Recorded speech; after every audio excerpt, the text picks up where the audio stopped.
What's poppin' T Squad? It's your girl Keisha. And I'm here with tonight's All Tea, All Shade.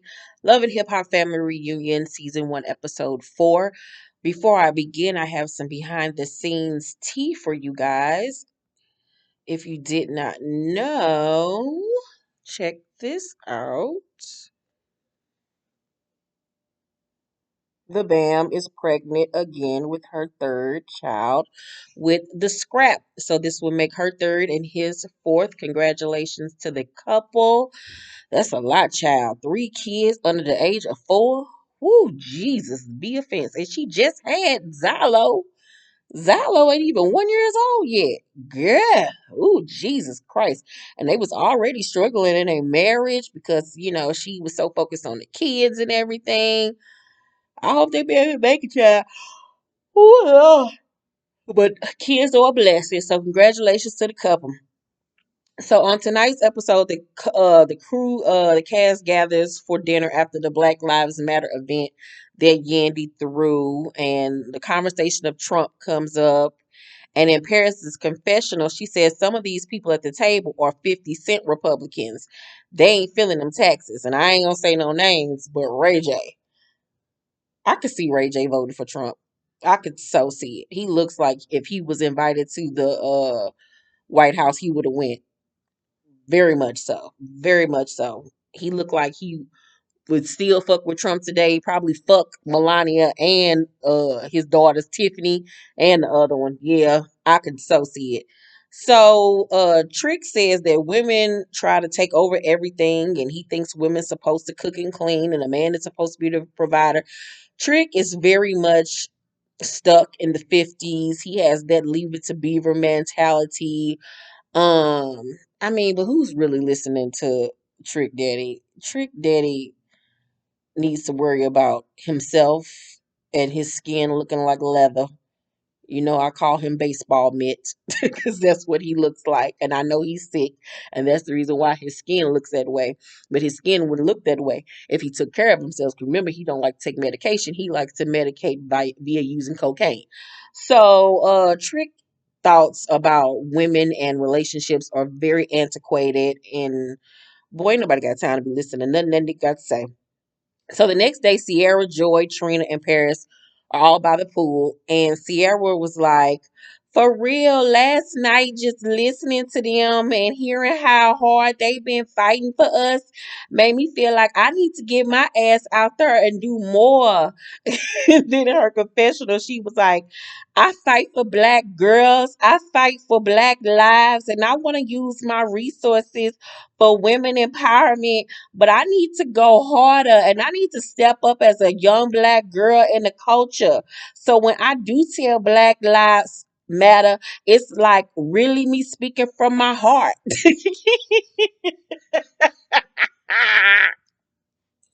I love her so much, Jesus. She's so dumb. So Trina brings up Trick being chauvinistic, and Joy in her confessional say Trick just stopped putting creases in his jeans. And I holler because he looks like he still got a can of starch on deck. So Joy also says that when they were together, he used to say that he made her. And that back in the day, she wouldn't stick up for herself, and she had to find her voice. And I can but so believe it that he made her feel like everything she got is because of him. Boy, bye. So Trina also talks about how men will say, they made you, and how men in the industry are. And she said something that really stuck with me in her confessional. She was like, "Don't go down, make a man come up."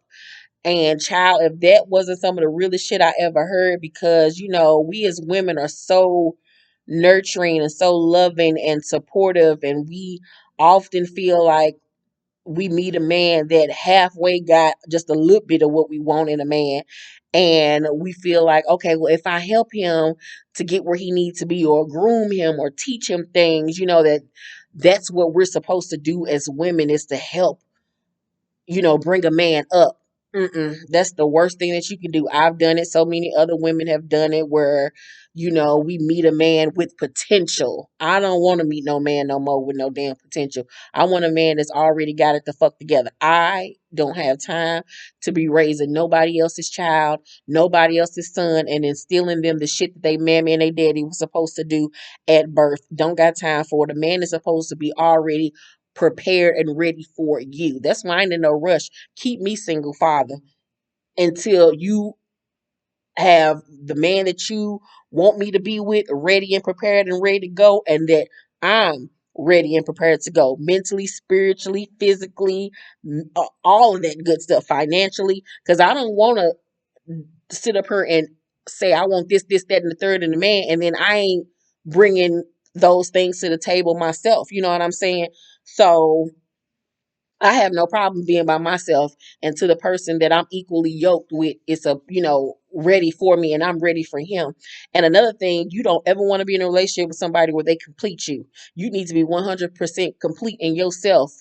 I don't want nobody that only 50% ready for me and I got, no, I'm 100% happy with me. Hold on, this Kyrese. Yeah, I'm filming. All right. Like I was saying, I'm 100% happy with me.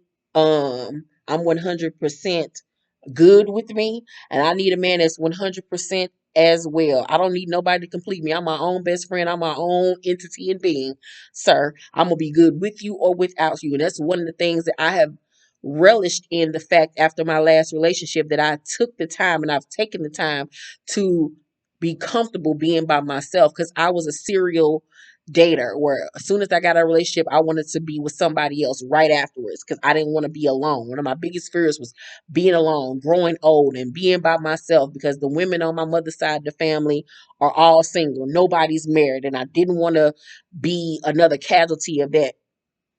And now that I've been by myself over these last 5 or 6 years and I've gotten comfortable being my own best friend, I no longer fear if things go south with a man that I'm not gonna want to be alone again and that I'm gonna do any and everything to keep him. No, you can go right ahead on. Sayonara, friend. Because guess what? I'm good over here. But I didn't got all off track or whatever. But that was a word that Trina spoke. So,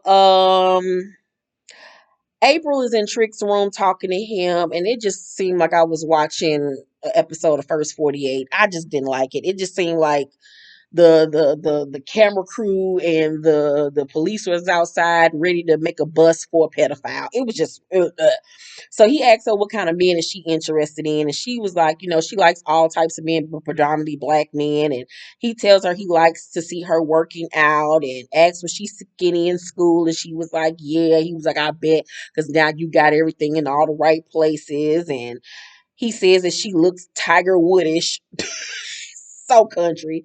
And he's just telling her to continue to look good. And it's just like somebody grandpa coming on to somebody. It's just disgusting.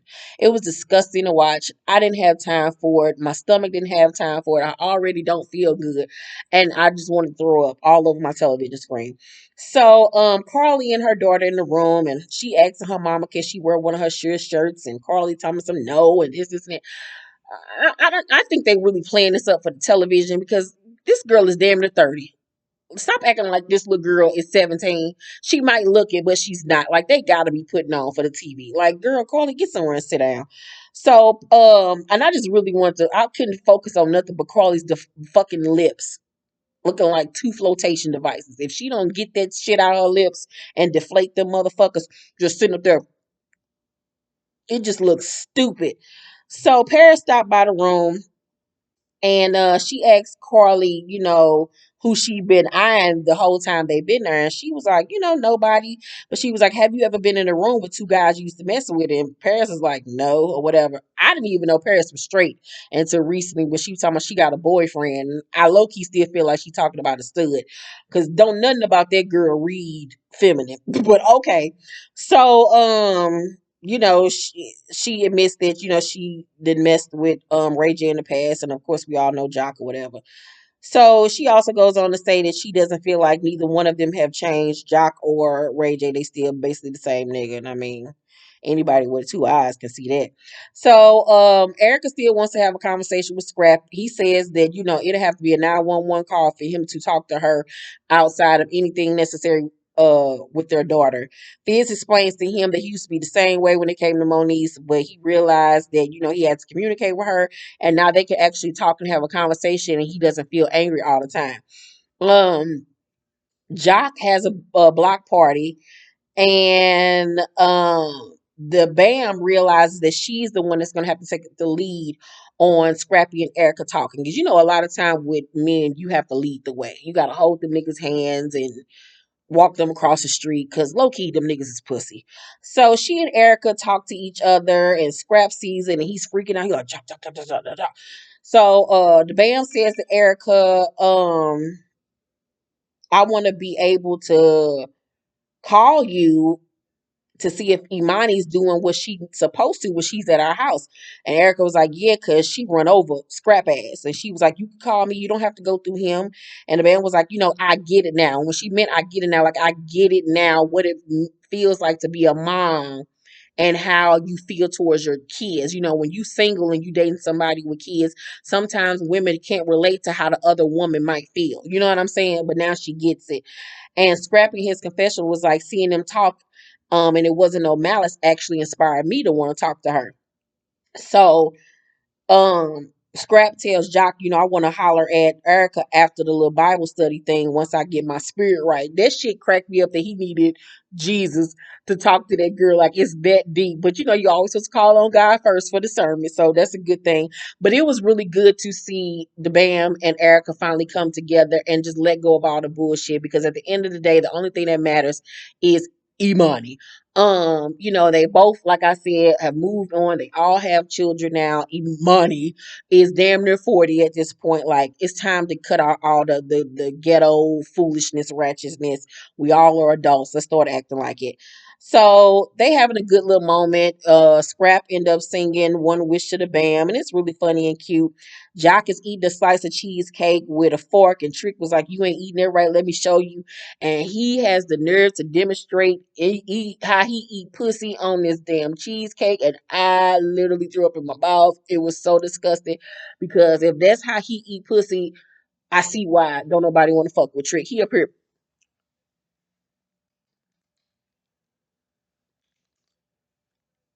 like who eat pussy that way where you gotta uh, boy go sit your old ass down like you eating pate or some shit. Like oh pretty ass nigga like ugh. So Trick also tells the fellas that he got him another little young bitch. I was like, you didn't learn shit from dating that little girl last season. So Ray J telling the ladies that Princess be calling him all out his name and shit, and he don't be doing nothing for her to talk to him like that. I was like, that wasn't nothing but a plug for them to be on this, you know, couple show. But okay.